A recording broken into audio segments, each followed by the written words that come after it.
¿Crees que la contemplación es un lujo para monjes en montañas? ¿Que necesitas horas de silencio absoluto para acceder a ese estado de claridad? Es algo lejano, casi imposible en la vida moderna con sus presiones constantes. Eso, te lo han vendido mal. La contemplación no es escapismo, es herramienta de dominio mental. No requiere retirarte del mundo, sino cambiar tu relación con él mientras estás completamente dentro. Y aunque suena a práctica antigua de filósofos griegos, es más urgente que nunca, porque vivimos en la era del ruido total, donde tu mente es el territorio más disputado del planeta. Durante siglos, personas ordinarias, no monjes excepcionales, integraron pequeños actos de contemplación en sus días. Confrontaban el dolor, la incertidumbre, la muerte, y la diferencia entre quienes se quebraban y quienes se fortalecían no era la ausencia de adversidad, era la capacidad de pausar, observar, entender. Eso es lo que la contemplación filosófica entrena, no escapar de la realidad, sino verla con tal claridad que dejas de ser víctima de ella y te conviertes en alguien que decide cómo responder.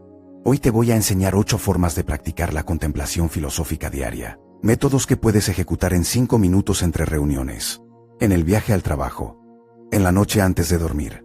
Prácticas que van a transformar cómo procesas lo que vive, cómo tomas decisiones y cómo te relacionas contigo mismo, porque la verdadera contemplación no te aleja de la vida, te da el poder de vivirla conscientemente. Número 1. La observación sin juicio del momento presente. No es solo estar presente. Es algo más profundo que eso, y mucho más simple. Creemos que contemplación significa pensar profundamente sobre cosas abstractas, sentarse a reflexionar sobre el sentido de la vida, sobre la muerte, sobre grandes verdades universales. Es normal creerlo porque todos nos hemos imaginado al filósofo en su escritorio, meditando sobre la existencia. Pero la mayoría de la gente que intenta eso, se aburre a los 30 segundos, porque nuestra mente no funciona así. Se distrae, se aburre, se impaciente, pero la verdad es mucho más radical. La contemplación comienza con algo trivial, cotidiano, disponible ahora mismo, observar lo que ya está sucediendo sin agregarle nada, solo ver. Y cuando practicas eso, algo extraordinario sucede. Tu mente se relaja porque deja de luchar contra la realidad. En ese momento, cuando simplemente observas sin juzgar, si algo es bueno o malo, correcto o incorrecto, tu cerebro accede a un estado donde puede pensar más claro. Esa es la puerta de entrada a la contemplación real. Aquí está la diferencia. Si solo respiras sin observar, solo respiras. Tu mente sigue en el mundo del ruido. Pero si respiras y observas los detalles, cómo el aire entra, cómo tu cuerpo se expande, cómo cada inhalación es única, en ese momento la contemplación comienza. No porque el acto sea profundo, sino porque tu conciencia se vuelve activa. Esa fortaleza mental que necesitas, esa que te permite no reaccionar impulsivamente ante lo que sucede, se entrena en pequeños momentos cuando observas una conversación sin pensar en tu respuesta mientras escuchas, cuando ves a alguien molesto y notas la emoción sin juzgarla, cuando sientes el impulso de revisar tu teléfono y observas ese impulso como si fuera un objeto externo, no como si fuera tú, porque quien solo vive en reacción automática, quien no puede observar su propio pensamiento, no tiene libertad. Pero quien entrena esa observación, quien puede ver sus impulsos como eventos mentales, ese es quien luego puede elegir conscientemente cómo responder. Eso es poder real. Número 2. La interrogación socrática interior. Que no se trata de hacerte preguntas cualquiera. Se trata de preguntas que desmontan tus creencias automáticas. Vivimos aceptando versiones de la realidad sin cuestionarlas. Cuando algo te molesta, tienes una historia sobre por qué es malo. Cuando alguien te criticó, tienes una interpretación de qué significa. Cuando te sientes ansioso, tienes una conclusión sobre qué va a pasar. Y esa historia, esa interpretación, esa conclusión, te la crees al 100%. Es como si fuera hecho, no como si fuera pensamiento, pero la verdad es que casi siempre esas narrativas son construcciones mentales, no realidades verificadas. Y mientras creas que son verdad, queda atrapado en reacciones emocionales que no te pertenecen. La interrogación socrática es diferente. Es hacer preguntas que te fuercen a ver dónde está la suposición en tu creencia, no para llegar a una respuesta correcta, sino para expandir tu perspectiva. Si practica este método, lo que sucede es que tu mente comienza a desidentificarse de sus propias narrativas. Cuando preguntas, ¿de dónde viene esa conclusión? ¿Qué evidencia real tengo? Hay otra forma de interpretar esto. Creas espacio entre tú y el pensamiento automático. En ese espacio está la libertad. Aquí está la diferencia crucial. El que solo cree sus pensamientos está prisionero de su propia mente. Vive como si fuera una víctima de sus circunstancias, porque ve sus historias como verdad absoluta. Pero el que practica interrogación socrática, quien cuestiona sus propias narrativas, ese empieza a ver que muchos de sus sufrimientos no vienen de la realidad, sino de su interpretación de la realidad.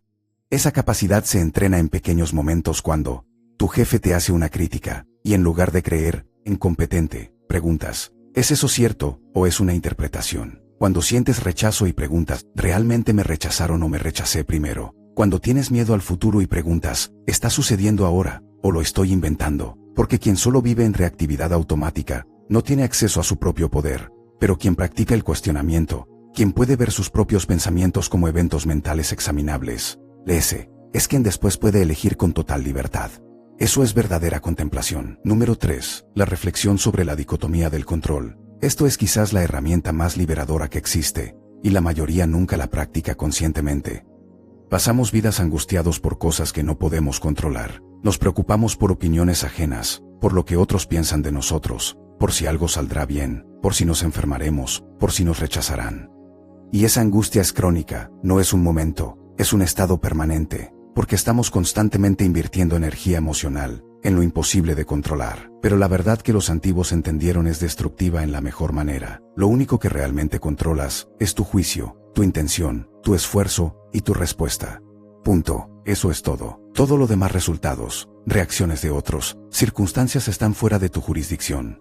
Y cuando aceptas eso, cuando de verdad lo integras, tu vida cambia completamente, porque deja de ser sobre ganar o perder en el juego de las circunstancias externas, y se convierte en sobre quién eliges ser sin importar qué sucede.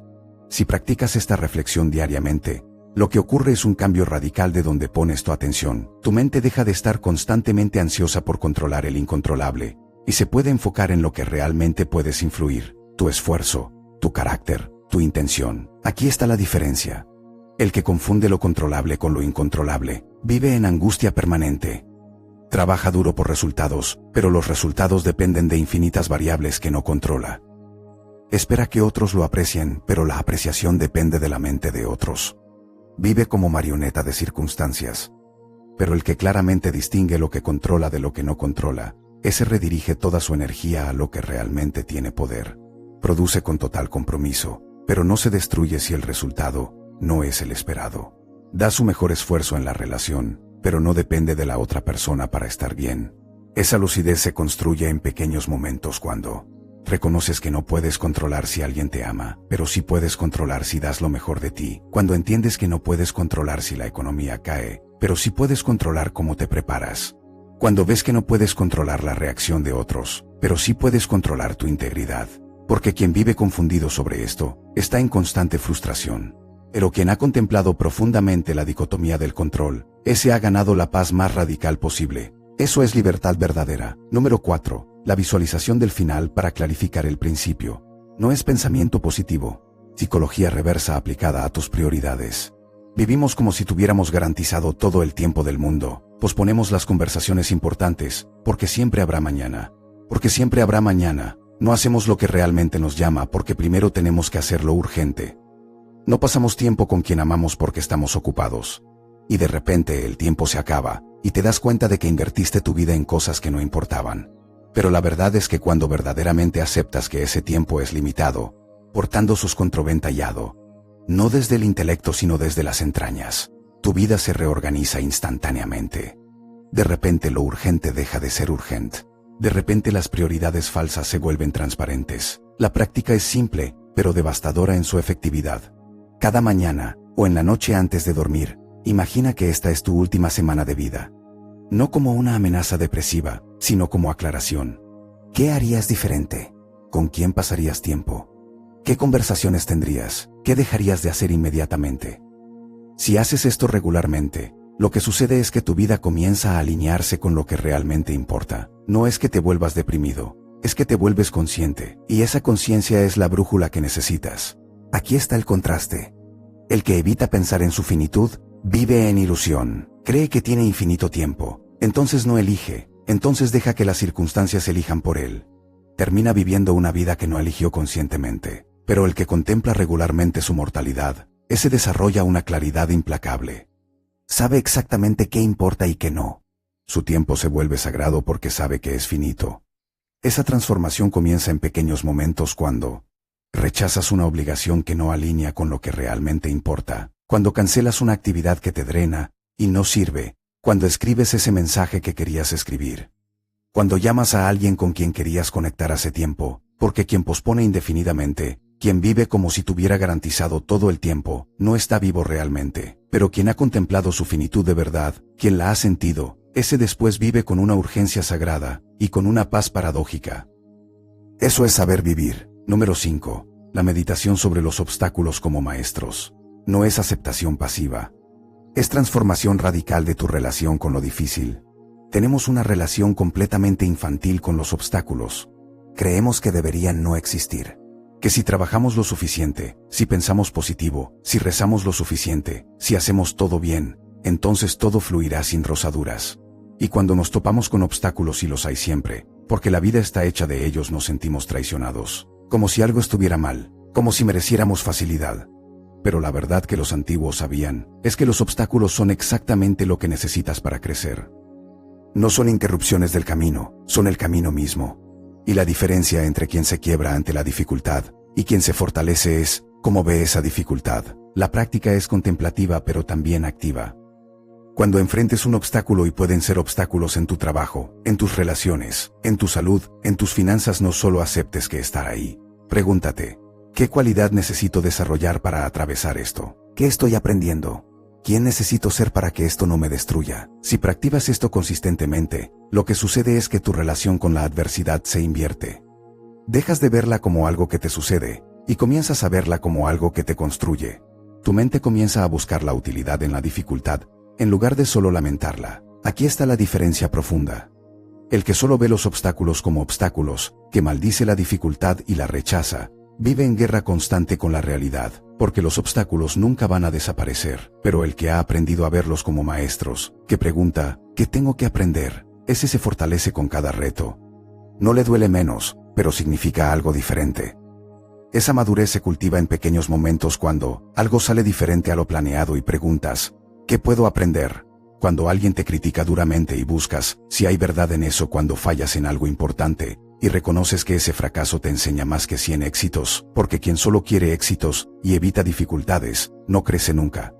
Pero quien contempla los obstáculos como maestros, quien extrae lecciones de cada fricción, ese desarrolla una fortaleza que no se puede comprar. Eso es sabiduría verdadera.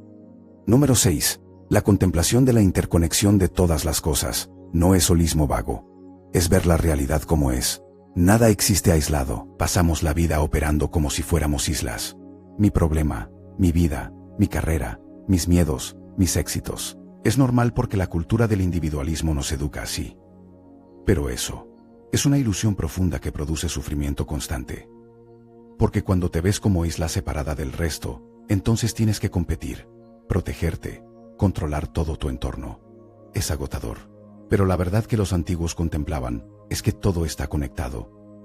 Tu respiración es la consecuencia de millones de plantas. Tu comida fue sembrada por personas que no conocerás. Tu seguridad depende de sistemas sociales que funcionan sin que los veas. Tu pensamiento fue moldeado por lecturas, conversaciones, influencias que no recuerdas. No eres una unidad aislada, eres un nodo en una red infinita. Y cuando entiendes eso profundamente, no solo intelectualmente sino con tu cuerpo, tu comportamiento cambia, porque eres responsable, no solo de ti, sino de tu lugar en el todo. Tu acción tiene consecuencias que rebotan en la red. La práctica es contemplar deliberadamente esa interconexión. Toma algo simple como tu desayuno.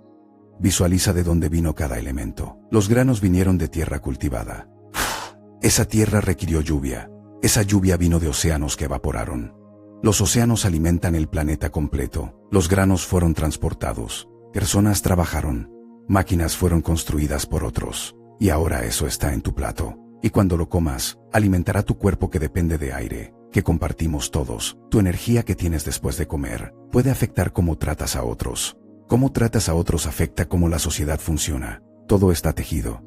Si haces esto regularmente, lo que sucede es una profunda humildad y al mismo tiempo una responsabilidad radical, porque ves que no estás separado. Y eso significa que tu integridad importa para el todo.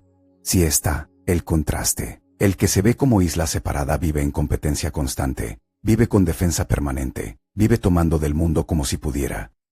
Es agotador. Pero el que ha contemplado la interconexión profunda, ese desarrolla gratitud por todo lo que recibe y responsabilidad por cómo impacta. No es debilidad, es fortaleza verdadera, porque ya no lucha contra la realidad, sino que fluye dentro de ella. Esa perspectiva se desarrolla en pequeños momentos cuando reconoces las manos que trabajaron para que tengas lo que tienes, cuando ves tu impacto en otros y te das cuenta de que importa, cuando entiendes que tu salud mental afecta cómo tratas a quienes te rodean. Porque quien vive como isla está completamente solo y completamente responsable de todo. Pero quien entiende la interconexión, ese está solo, pero conectado, responsable pero soportado. Eso es paz paradójica. Número 7. La aceptación del cambio permanente como única certeza.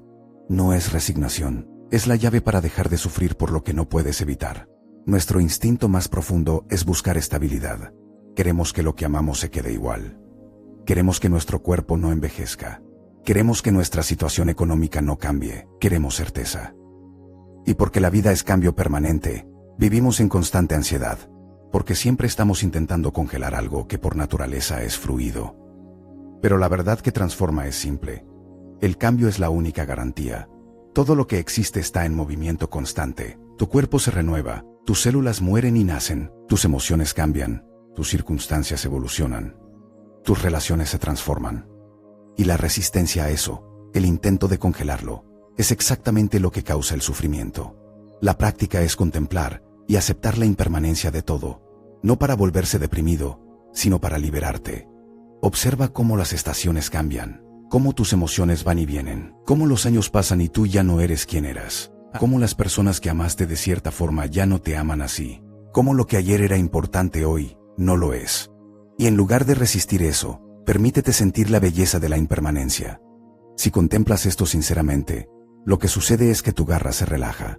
Dejas de intentar congelar el momento, porque entiendes que es imposible, dejas de sufrir por lo que inevitablemente cambiará. Y paradójicamente, cuando sueltas el intento de retener, estás más presente con lo que tienes ahora. Aquí está la diferencia radical. El que resiste el cambio vive en una lucha constante contra la realidad. Quiere que su juventud no termine, que sus amigos no se muden, que sus circunstancias se queden igual.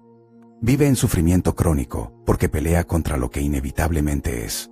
Pero el que ha aceptado profundamente que todo cambia, ese está paradójicamente en paz. No niega la realidad, la danza con ella. Esa aceptación se construye en pequeños momentos cuando ve que ya no eres la persona que eras hace 5 años, y está bien. Cuando reconoces que esa relación se transformó, y aceptas la nueva forma. Cuando entiendes que lo que perdiste era impermanente de todas formas.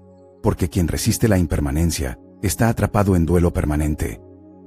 Pero quien acepta el cambio como naturaleza fundamental del ser, ese está libre para amar sin garra, para vivir sin miedo, para estar presente con lo que es. Eso es liberación real. Número 8. La revisión contemplativa de tus acciones y valores. Es el momento de síntesis, donde verificas si tu vida está alineada con lo que realmente eres. Vivimos en piloto automático. Hacemos cosas porque siempre las hemos hecho así. Perpetuamos valores que heredamos sin cuestionarlos. Nos comportamos de formas que no reflejan quiénes somos realmente, sino quienes aprendimos a pretender ser. Y esa desalineación entre quién eres y cómo vives produce una angustia silenciosa, casi invisible, que permea todo. Pero la verdad es que tienes la capacidad de revisar eso. Tienes la capacidad de preguntarte si la forma en que vives refleja realmente lo que valoras, quién realmente eres, para qué quieres estar vivo.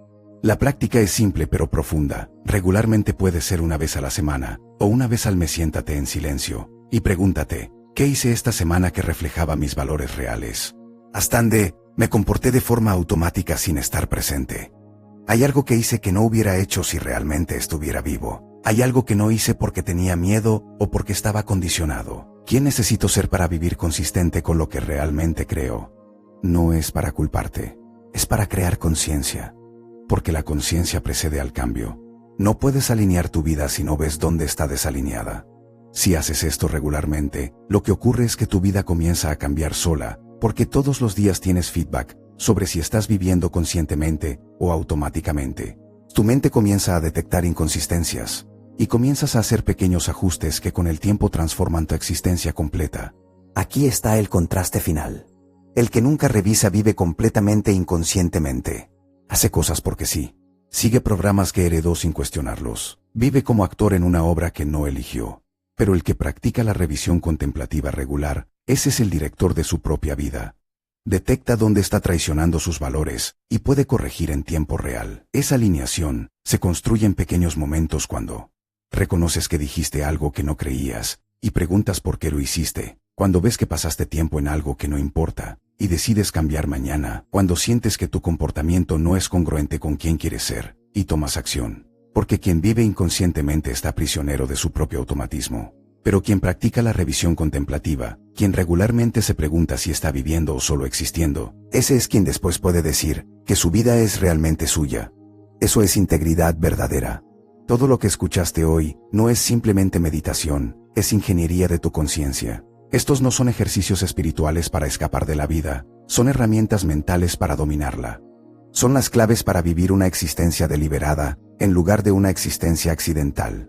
La versión anterior de ti, la que no practicaba contemplación, era una que reaccionaba a todo, que creía sus propios pensamientos como si fueran verdad absoluta, que estaba atrapada en preocupaciones sobre lo que no podía controlar, que pospone lo importante, que vio los obstáculos como enemigos, que se sentía separada del resto, que resistía lo inevitable, que vivía en automático sin revisar si estaba realmente viva. Pero dentro de ti, esa fortaleza contemplativa ya existe. No la estoy creando. Solo estoy recordándote que la tenías, que la desarrollaste cuando eras pequeño y curioso, cuando observabas sin juzgar, cuando preguntabas por qué las cosas eran así. Cada una de estas 8 formas es un espejo diferente. Algunas te mostrarán lo que te gusta. Otras te mostrarán lo que prefieres no ver, pero todas tienen el mismo propósito, entrenarte para vivir con la claridad de quien está completamente consciente. Si algo de esto resonó contigo, no dejes que pase como una idea bonita más.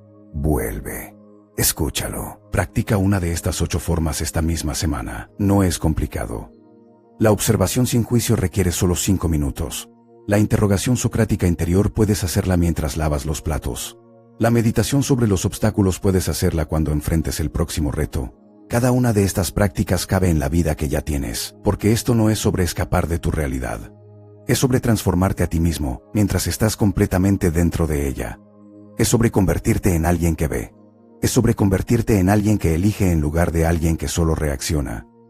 Es sobre vivir con inteligencia emocional y mental que cambia permanentemente quién eres. La contemplación filosófica diaria no es lujo, es necesidad. Es la diferencia entre vivir una vida que te sucede y vivir una vida que diriges. Es la diferencia entre ser víctima de tus circunstancias y ser arquitecto de tu destino. Así que comienza hoy. Observa sin juzgar.